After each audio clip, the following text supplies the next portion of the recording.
bubbles for you, Grams. That was for you, Grandma. Okay, so the ketogenic diet, that was 30 days in the books, and yeah, it was a heck of a ride. So here's a bit of an update of how that went for the last 30 days. It was way harder than I thought, for sure. I kind of looked at it on a surface level thinking that, you know, it's just food, it's not going to be a big deal. But that macronutrient ratio of having such a high fat diet is extremely challenging, and it was such a palate change for me personally. So I really don't eat like that, so it was definitely a shock to the system. The first 2 weeks wasn't that bad. It was, you know, a couple of weeks, you know, I was shocked at how much I wasn't really craving bread. So that was a bit of an eye opener, which was kind of nice to know that I didn't really, you know, have a hard cravings in the first couple of weeks for like the half bagel with peanut butter that I do pre-workout sometimes, or the cup of rice or sushi.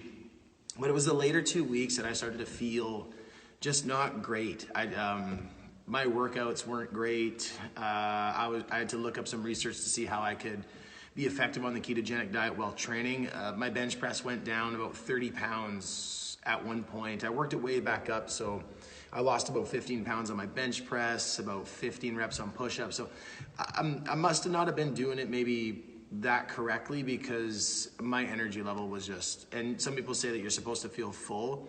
I wasn't feeling full on the fats. I was feeling like I needed more. I think that's when my craving started to kind of get a little bit more intense, because I went no bread and no fruit. So that was, you know, not having that glycogen replenish was hitting me in the last couple of weeks. It was definitely a struggle. Food at one point was starting to become just not the most appetizing stuff. I was getting tired of cheese and avocados and nuts. So I didn't go to the ketogenic store because I wanted to keep it as whole foods as possible. So I didn't want to try to use these supplemental means to kind of get through it. Down 2 pounds, 8.9% body fat, so that kind of stayed the same. But I could definitely understand why people have a lot of success on the ketogenic diet. Let's say if you're going to do a 30-day. Probably a lot of the reason too is if you get off of processed foods. If you're a skip the dishes person, and you know, let's say you've been eating out quite a bit, and then you go to something, let's say that's low complex carbohydrates, so no rice, no pasta, no bread, and no fruit. Those are two big factors that really do spike insulin. So the ketogenic diet by design is an absolute insulin dropper. So it does make sense as to why people have success on it and lose weight, just by its design. I can definitely see it working for certain people. Like my sister, she's been on it and she really enjoys it. And even how we ate as kids, like, you know, she liked the pork chops, the fatty meats, and you know, and I would sit there and she would basically put me to shame at the dinner table, and I was the oldest, looking terrible. So she would have everything with no complaints, and I'd be like, not really into that type of food. So I could see it, like my dad, I can see it really working for those two types of personality types.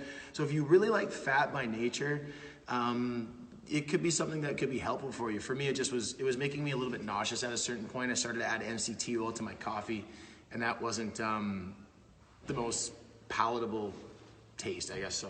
But if you're interested, there's this book, Dom D'Agostino. He's the king of keto. So basically with this, you know, he's the guy that kind of brought it to the mainstream. And if you want to check it out, it's in Tools of Titans. But there's a meal that, again, I probably wouldn't even remotely look to. It's 4 eggs cooked in a combination of butter, coconut oil with 1 can of sardines packed in olive oil. And I just can't do that. That's just so much oil for me personally that it was becoming a little bit too much, too intense for me. But yeah, if you want to check it out, it's in Tools of Titans by Tim Ferriss. Yeah, another big thing. So yeah, it's on a vegan. This is gonna be a great one. I get my fruit back, I get my carbs back. So yeah, if you guys have any questions, but I'm gonna be running my own 30-day at some point. It's kind of spawned some ideas as to what I want to do as far as from a nutritional perspective. So it's, yeah, let's have some fun with it. Get some bread back, get some bananas.